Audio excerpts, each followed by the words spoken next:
Bapa di dalam surga, betapa kami bersyukur untuk momen ini kami bisa sama-sama datang ke rumah Tuhan memenuhi panggilan-Mu.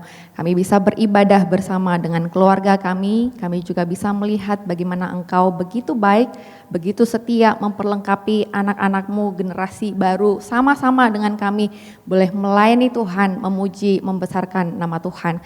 Kami berdoa ya Tuhan menyerahkan untuk setiap mereka Engkau kiranya yang akan menolong, menuntun mereka Tuhan. Kami tahu di dalam Engkau mereka punya satu pengharapan yang pasti. Ada Tuhan yang mengasihi mereka, ada Tuhan yang memegang teguh hidup mereka. Masa depan yang tidak kami ketahui itu sesungguhnya ada di dalam tangan Tuhan yang setia, tangan Tuhan yang memegang teguh hidup setiap kami. Kami berdoa ya Tuhan menyerahkan mereka ke dalam tangan Tuhan, berkati kehidupan masa muda mereka, berkati persekolahan mereka, studi mereka Tuhan kiranya akan pimpin, berikan mereka hikmat, kekuatan hati yang takut akan Engkau. Juga kami berdoa ya Tuhan, bersyukur untuk setiap orang tua yang ada di tengah-tengah ruangan ini. Tuhan kiranya kasih-Mu, hikmat dari Tuhan terus menerus Engkau anugerahkan kepada setiap mereka. Juga kami berdoa menyerahkan diri kami bersama-sama di ruangan ini. Kami rindu sama-sama punya hati yang rindu untuk memuliakan Engkau, mendengarkan firman-Mu. Sekali lagi dikuatkan oleh berita Injil-Mu yang sanggup untuk menolong memimpin hidup kami. Terpuji nama-Mu Tuhan kekal selama-lamanya. Demi Kristus kami berdoa. Amin. Silakan duduk Bapak Ibu Saudara sekalian. Ya, perkenalkan nama saya Meliana Evita Benes. Saya graduate from Amanat Agung, lalu kemudian melayani di gereja sekitar 3 tahun lebih sedikit, lalu kemudian move ke Jakarta untuk menikah. Nah kalau Bapak Ibu Saudara ingat ada hamba Tuhan namanya Yeremia Yordani Putra yang tampan itu, nah itu suami saya, gitu ya. Lalu kemudian saya sekarang pelayanan di IICS Meruya. Gitu ya, nah itu sekilas dari saya. Nah saudara, beberapa waktu terakhir ada sebuah fenomena yang terjadi. Ini tema perenungan kita hari ini menarik sekali ya. Aku sedang pura-pura kuat, persis kayak saya yang lagi ngomong aku pura-pura kuat nih ya. Nah Bapak Ibu, fenomena yang terjadi belakangan itu seperti ini.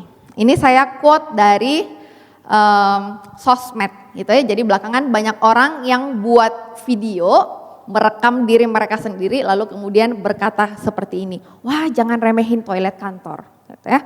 Itu tempat banyak orang buat menangis, menahan amarah, tempat buat orang tidur atau sekedar menarik nafas panjang sebelum balik lagi untuk pura-pura baik-baik saja. Gitu ya. Nah ini fenomena yang belakangan ini marak sekali terjadi orang-orang karena tekanan yang begitu kuat akhirnya dan beban hidup yang berat, jadi orang tuh kayak berpura-pura kuat gitu.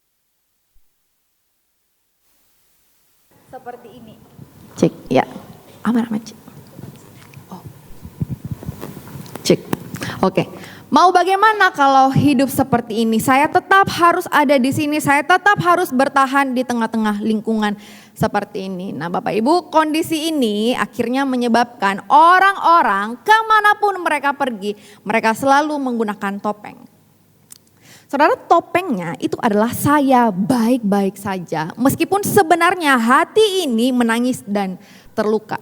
Nah akhirnya emosi-emosi yang terpendam dan kemudian menyebabkan kita menjadi numb, mati rasa gitu. Perasaan-perasaan yang tersembunyi menemui jalan buntu lalu akhirnya kita jadi mati rasa. Saudara, kita tidak lagi memahami memahami bagaimana sih saya mengungkapkan perasaan saya. Bisa jadi itu membuat kita tidak lagi bisa memetakan perasaan kita secara benar. Nah, saudara, fenomena pura-pura itu berlaku mulai dari kita masih sangat kecil, katakanlah itu anak bayi. Nah, saya ingat sekali ponakan saya ini baru lahir, dia around 3 bulan, jalan 4 bulan. Lalu kemudian belakangan tuh dia enggak suka minum susu. Gitu. Maminya kasih dia susu tapi dia enggak mau. Tahu enggak saudara apa yang dia lakukan? Dia pura-pura tidur. Supaya tidak diganggu oleh mamanya, dia pura-pura tidur. So fenomena pura-pura itu dimulai dari masih sangat muda, masih baby gitu. Orang dewasa jangan ditanya. Semua bisa dimanipulasi dan hal yang paling miris adalah kita itu bahkan bisa pura-pura baik secara rohani. Dari penampilan luar kita bisa sehat, matang, kita dewasa secara rohani dengan cara memoles here and there. Supaya kita bisa terlihat baik di luar, padahal di dalam kita tidak baik-baik saja. Saudara, kita bertindak seolah-olah dengan kekuatan kita sendiri kita bisa melakukan ini dan melakukan itu. Kepura-puraan kita kemudian membuat kita bersandar pada diri sendiri dan bukan lagi kepada Allah. Saudara, saya ajak kita untuk buka satu bagian Markus 10 ayat 17 sampai 22. Markus pasal 10 ayat 17 sampai 22. Markus pasal 10 ayat 17 sampai 22. Ya, izinkan saya membacakannya bagi kita sekalian. Markus 10 ayat 17 sampai 22. Pada waktu Yesus berangkat untuk meneruskan perjalanannya, datanglah seorang berlari-lari mendapatkan dia dan sambil bertelut di hadapannya, ia bertanya, "Guru yang baik, apa yang harus kuperbuat untuk memperoleh hidup yang kekal?" Jawab Yesus, "Mengapa kau katakan aku baik? Tak seorang pun yang baik selain daripada Allah saja. Engkau tentu mengetahui segala perintah Allah, jangan membunuh, jangan berzinah, jangan mencuri, jangan mengucapkan saksi dusta, jangan mengurangi hak orang, hormatilah ayahmu dan ibumu." Lalu kata orang itu kepadanya, "Guru, semuanya itu telah kuturuti sejak masa mudaku." Tetapi Yesus memandang dia dan menaruh kasih kepadanya. Lalu berkata kepadanya, "Hanya satu lagi kekuranganmu. Pergilah, juallah apa yang kau miliki dan berikanlah itu kepada orang-orang miskin. Maka engkau akan beroleh harta di sorga. Kemudian datanglah kemari dan ikutlah aku." Mendengar perkataan itu ia menjadi kecewa lalu pergi dengan sedih sebab banyak hartanya. Saudara, ada kalanya teks perenungan firman Tuhan itu sulit sekali untuk dipahami. Tapi bagian ini, bagian yang baru kita baca, sebenarnya makna teksnya itu sangat-sangat mudah untuk dipahami oleh pikiran kita. Tuhan Yesus jelas sekali sedang menunjukkan kepada kita terkait dengan bahaya kekayaan. That's it. Dan yang menjadi bahaya sebenarnya bukan kekayaan itu sendiri, tetapi hati yang terpikat oleh kekayaan. Saudara, kita bisa berpikir kita baik-baik saja, thanks to the riches, terima kasih untuk kekayaan, saya jadinya baik-baik saja, padahal kita tidak sedang baik-baik saja. Saudara, sayang seribu sayang, teks ini mudah dipahami tetapi sulit diterima oleh hati kita. Saudara, kita tahu kisahnya, ada seorang muda dan terpandang. Di bagian lain dalam kitab Injil, pria ini disebutkan sebagai seorang penguasa, a ruler. Dia berlari kepada Yesus karena ada satu dorongan yang muncul di dalam dirinya, yaitu dia sadar bahwa dia butuh hidup yang kekal. Dia menyadari bahwa dunia di mana dia berada itu adalah sesuatu yang temporary, yang sementara, yang tidak akan eksis selama-lamanya. Dan dia butuh yang kekal. Menariknya adalah karena dia tahu kemana ia harus bertanya. Dia menghampiri Yesus memastikan bahwa sesungguhnya di dalam segala hal yang ada di dalam hidupnya, dia layak untuk mendapat hidup kekal itu. Sebab ia seorang yang saleh. Bapak Ibu Saudara, saya cukup yakin bahwa pria ini jauh lebih saleh daripada kita. Kenapa saudara? Siapa di antara kita yang berani dengan lantang hari ini berkata seperti ini, "Saya sudah melakukan semua perintah Allah dari saya masih muda." Saudara, waktu pemuda ini berkata, "Saya sudah melakukan hukum Taurat sejak saya muda," para ahli perjanjian baru itu kemudian berasumsi ini sudah dimulai dari dia bar mitzvah sekitar umur 13. Saudara bayangkan 13 tahun itu usia kita rebel banget gitu. Anak-anak muda, anak-anak remaja itu rebellious kepada orang tua gitu. Maunya terus memberontak, maunya terus melawan. Bayangkan saudara, di dalam masa itu Lalu kemudian kan hukum Taurat tuh berkata hormati ayah ibumu. Dan dia bisa berkata saya melakukannya sejak saya muda. Kalau kita lihat dia adalah seorang yang saleh. Namun bahkan dengan semua kesalehan yang dia punya, Tuhan Yesus tetap berkata bahwa kesalehan itu tidak mampu membuat dia memperoleh hidup yang kekal. Why? Sebab dia perlu menjual harta kekayaannya. Saudara, kekayaan yang dia punya itu sudah menjadi penghalang akan dirinya dengan kerajaan Allah. Nah Bapak Ibu, kalau saudara memperhatikan, hal yang menarik dari kisah ini adalah kisah ini ditaruh setelah kisah Tuhan Yesus memberkati anak-anak kecil. Tuhan Yesus berkata, sesungguhnya barang siapa tidak menyambut kerajaan Allah seperti seorang anak kecil, ia tidak akan masuk ke dalamnya. Saudara, apa sih maksud Tuhan Yesus gitu? Sesungguhnya Tuhan itu tidak meminta kita menjadi kecil. Tuhan juga tidak bermaksud bahwa kerajaan Allah hanya untuk anak kecil, tidak. Tetapi yang Tuhan Yesus maksudkan adalah sikap hati yang tidak bergantung kepada apapun selain daripada kepada Allah semata. Anak kecil waktu mereka datang kepada Tuhan, mereka tuh tidak bawa apa-apa. Tuhan, saya saleh ya Tuhan, Tuhan terima saya. Tuhan, saya punya uangnya banyak banget, Tuhan terima saya ya. Enggak saudara. Anak kecil itu datang kepada Tuhan, lalu kemudian yang dia bawa itu adalah kemampuan dia untuk berserah penuh kepada Tuhan Yesus. Itu yang Tuhan Yesus mau. Saudara, sedangkan pria yang kaya ini jelas terpikat pada sesuatu yang bukan Allah. Nah, Tuhan Yesus tidak anti kepada kekayaan, namun fokus utama bagian ini adalah bahaya cinta kepada kekayaan. Saudara, teks ini mengajarkan kepada kita setidaknya ada dua hal penting. Yang pertama adalah kekayaan adalah cerminan isi hati yang paling jelas. Saudara, kalau saudara mau lihat apa sih yang ada di dalam hati kita yang paling dalam, maka lihatlah kepada bagaimana kita menggunakan kekayaan kita. Saudara, pria ini berani datang kepada Tuhan Yesus, tetapi dia tidak siap untuk menerima ajakan Tuhan Yesus. Perintahnya waktu itu kan sebenarnya sederhana gitu. Pergi, jual apa yang kau miliki, berikan kepada orang miskin, engkau akan beroleh harta di sorga. Kemudian datanglah kemari dan follow me, ikut aku. Tuhan Yesus sudah memaparkan semua hal yang dia butuhkan. Tetapi kekayaannya yang banyak itu menghalangi dia untuk datang kepada Kristus. Satu-satunya pribadi yang mampu memberikan dia hidup yang kekal. Kekayaan yang dia punya itu menghalangi dia untuk melihat kepada isi hati Kristus yang senantiasa berfokus kepada misi Allah. Kristus datang bagi mereka yang terhilang, yang berada dalam kemiskinan dan kekurangan, namun hati pria ini dikuasai oleh cinta kepada kekayaan. Rasul Paulus di 1 Timotius 6 ayat 7 sampai 10 itu ya berulang kali ya kita melihat teks ini. Clear sekali sebenarnya. Kita tidak bawa apapun waktu kita datang. Tidak bawa. Saudara, memangnya waktu saudara lahir terus saudara sudah punya tabungan dan lain sebagainya. Yang saudara punya sendiri. Kan enggak gitu. Baju pun juga kita tidak punya.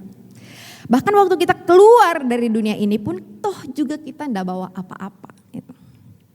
Tetapi mereka yang ingin kaya terjatuh ke dalam pencobaan, ke dalam jerat, ke dalam nafsu yang hampa yang mencelakakan, kemudian menenggelamkan manusia ke dalam keruntuhan dan kebinasaan.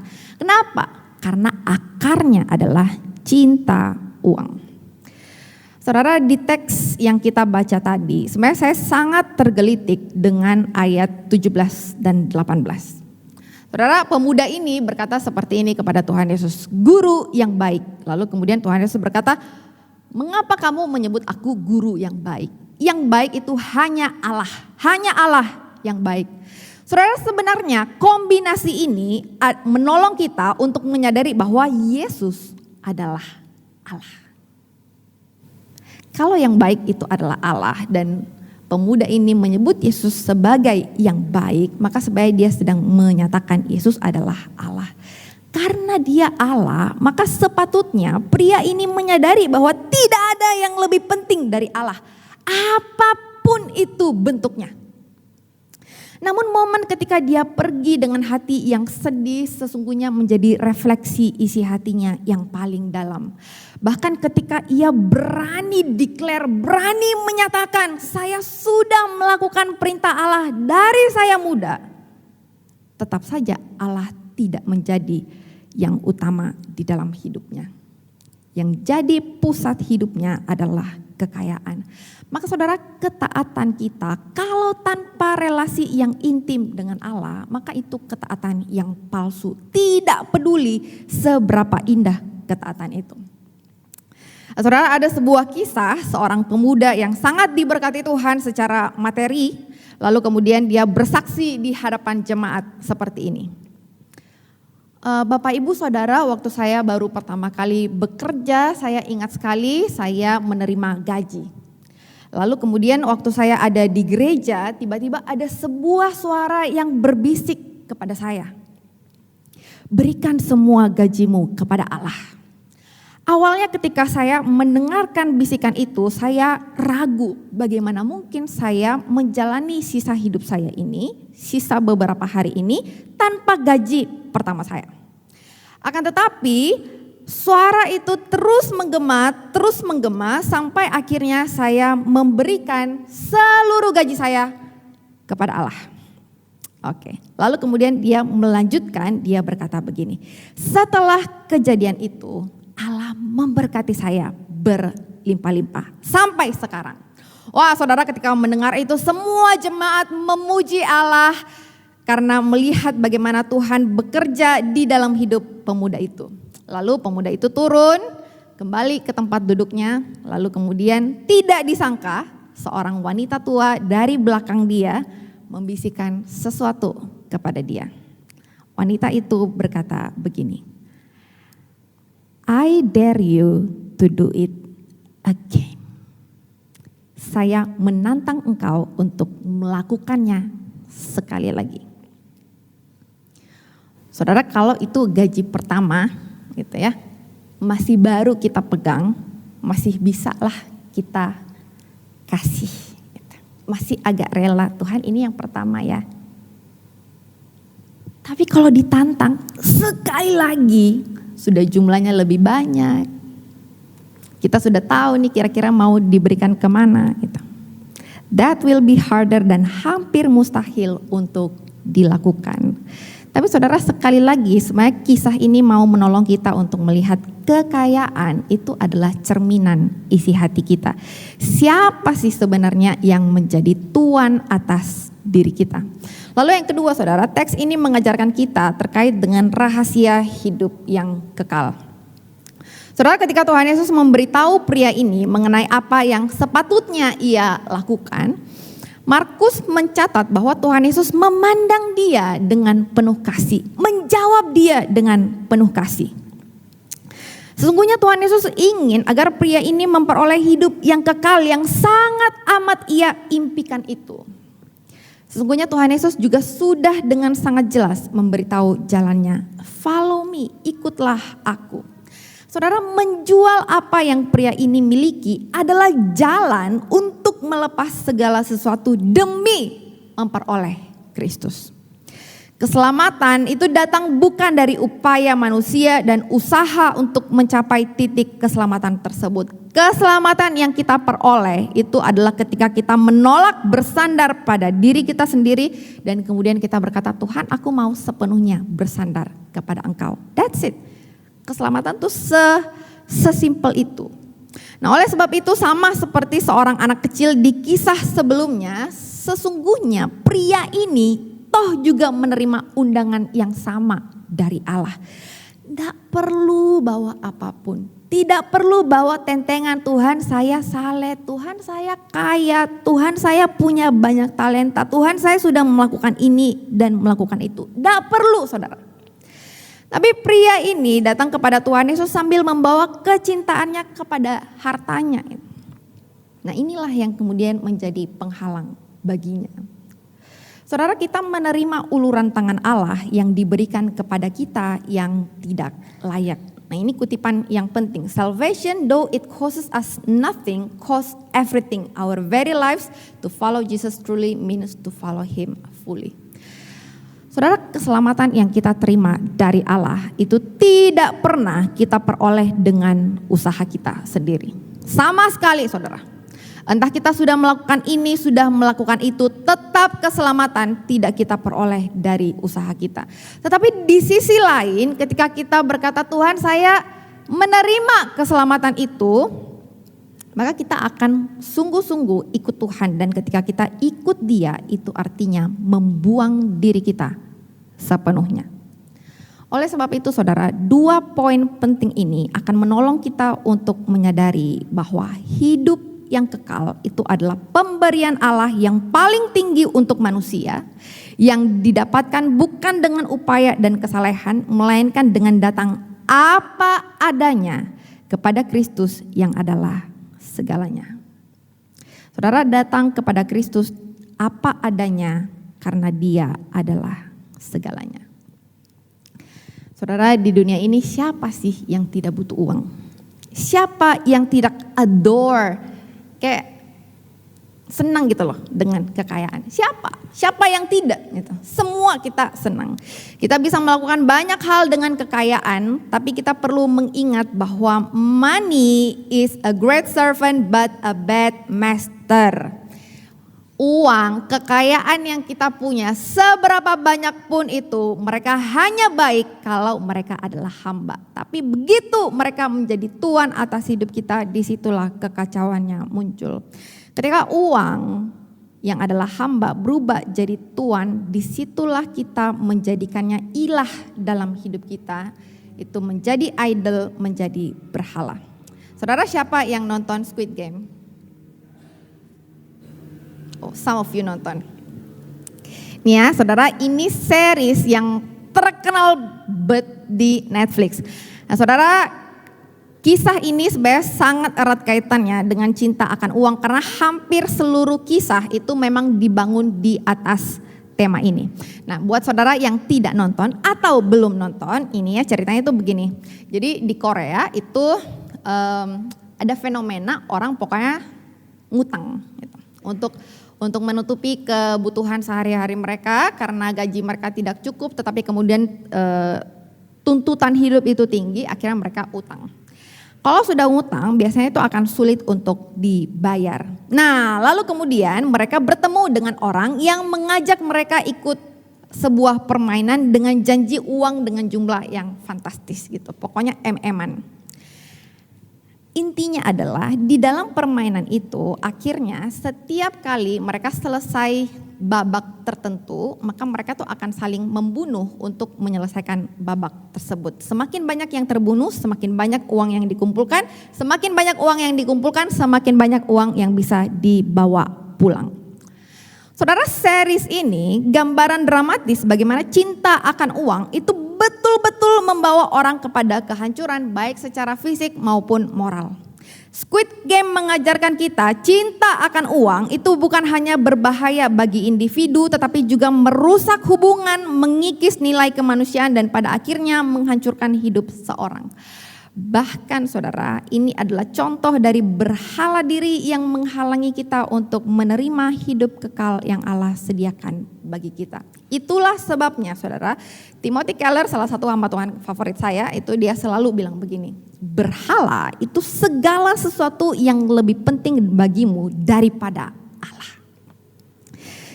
Berhala adalah sesuatu yang menyerap hati dan imajinasimu lebih dari Tuhan. Nah, ini sangat mudah dipahami saudara.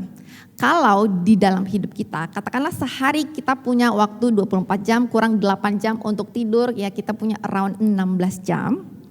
Apa yang paling banyak dikonsumsi di dalam pikiran kita? Apa sih yang paling kita banyak ingat? Gitu. Itu kan imajinasi kita. Nah, kalau imajinasinya ya tentang uang, ya sudahlah.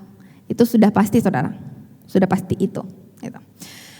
Sesuatu yang engkau coba berikan kepada dirimu, padahal hal tersebut hanya bisa diberikan oleh Allah. Berhala adalah apapun di dalam hati kita which is itu adalah pusat hidup kita, yang kepadanya kita berkata, jika saya memilikinya, kita punya makna dan nilai. Saya merasa signifikan dan aman. Oh, kalau saya punya uang ya, tabungan segini, investasi segini, aman hidup saya gitu. Saya merasa signifikan dan aman. Nah, kapan ini bisa kita evaluasi? Punya tabungan, punya investasi itu kan normal gitu.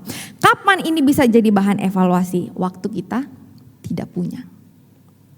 Kalau kita punya, lalu kita tidak punya, disitulah kemudian kita bisa melihat selama ini di mana kita menaruh rasa aman.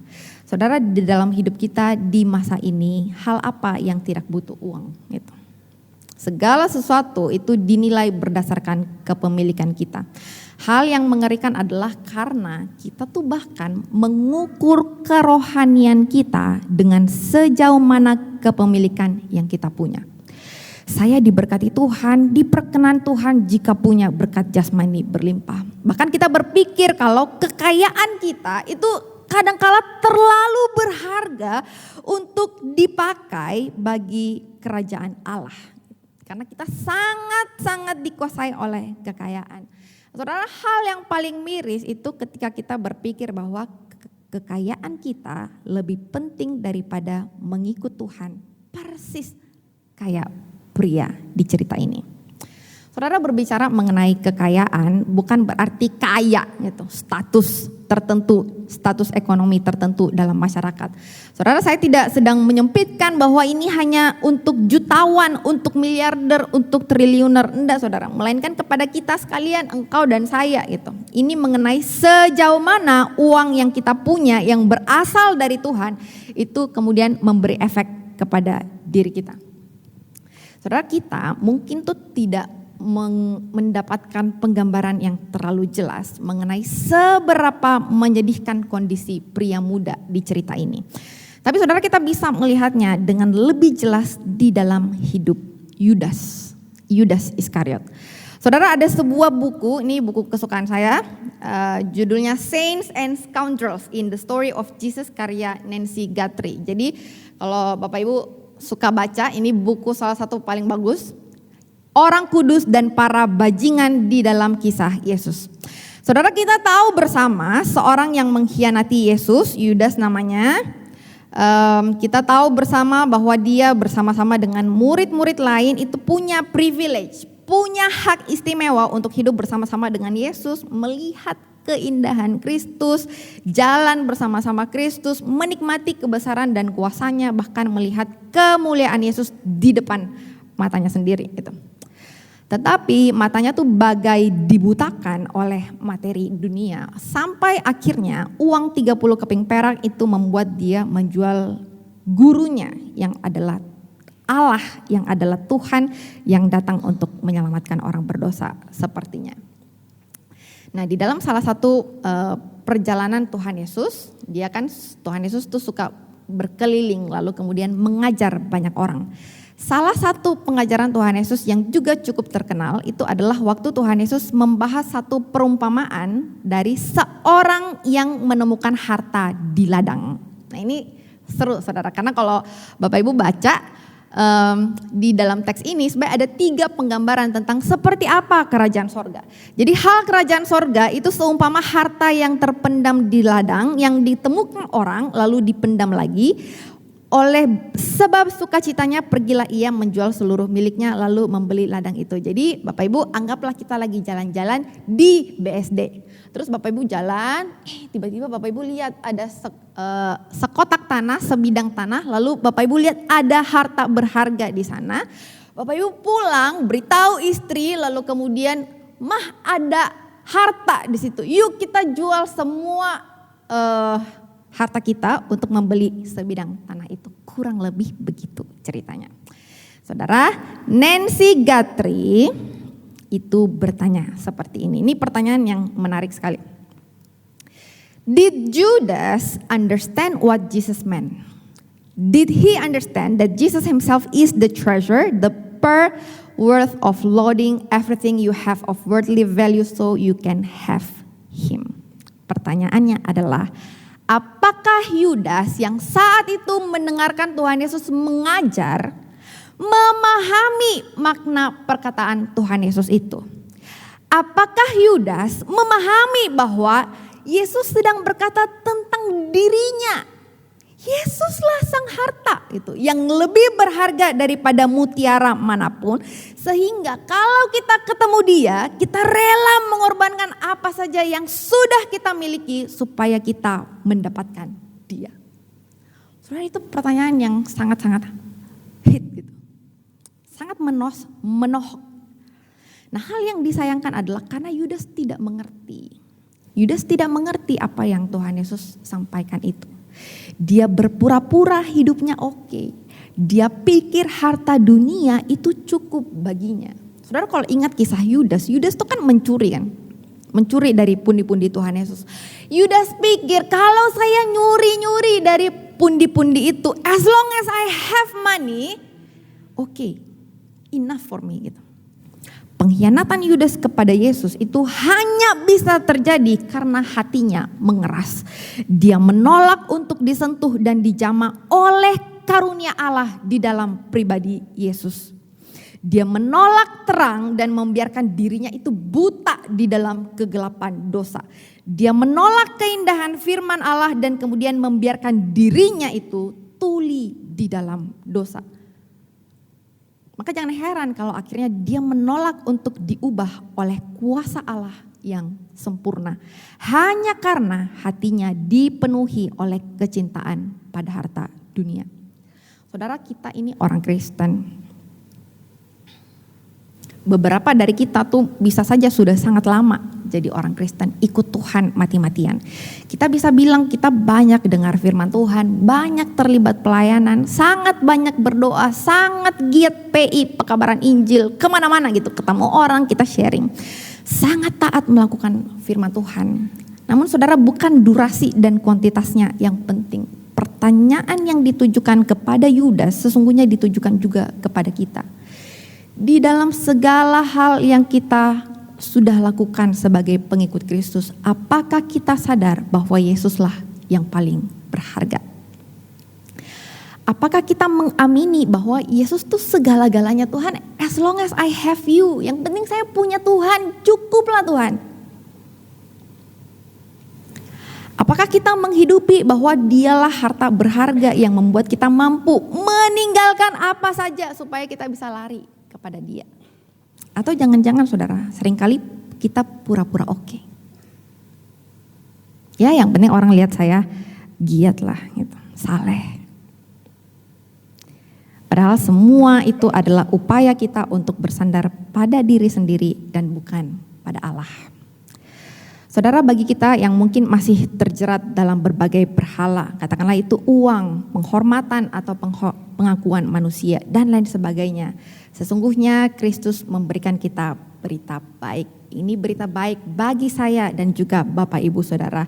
Saudara, bagi kita yang menggenggam harta erat-erat, pengorbanan Kristus di kayu salib memberitahu kita darahnya yang tiada ternilai itu sesungguhnya sudah dicurahkan bagi kita supaya kita beroleh pengampunan. Saudara, kalau yang ini tiada ternilai, saudara, ngapain kita menggenggam erat-erat harta yang temporary itu? Saudara, bagi kita yang cinta akan uang, hitung-hitungan kepada Allah, pengorbanan Kristus di kayu salib menyadarkan kita bahwa dialah harta yang paling berharga. Dia beri dirinya bagi kita. Dia tidak pernah menahan kebaikannya bagi engkau dan saya. Saudara, bagi kita yang haus dan lapar akan pengakuan manusia, berusaha cari ketenangan dan kedamaian dari dunia, pengorbanan Kristus di kayu salib memuaskan murka Allah atas kita yang berdosa. Hari ini engkau dan saya diperdamaikan dengan Allah. Di dalam Kristus kita bisa dengan tenang menikmati indahnya berelasi dengan intim dan tenang bersama Allah. Saudara, maka pertanyaannya adalah, sudahkah saudara menerima hadiah luar biasa dari darah yang tercurah itu? Sudahkah engkau menerima pembenaran oleh darah Kristus? Sudahkah engkau menerima relasi yang baru, yang dekat, yang intim dengan Kristus? Sesungguhnya saudara, di salib yang hina Allah menyatakan kemurahannya di dalam Yesus yang mencurahkan hidupnya bagi kita. Itulah sebabnya berita baik bagi kita adalah kita tidak perlu pura-pura kuat. Tidak perlu pura-pura saleh, seolah-olah kita itu kuat dan bisa menahan beban sendirian. Sesungguhnya Yesus membuka tangannya bagi kita hari ini. Dia mau kita datang kepadanya dengan apa adanya kepada Dia yang adalah segalanya. Saudara, mari kita berdoa. Saudara, mari ambil waktu sejenak lalu kemudian membiarkan Roh Kudus untuk menyelidiki hati kita, menolong kita kembali untuk menerima berita Injil, berita baik yang sanggup mengubah hidup kita.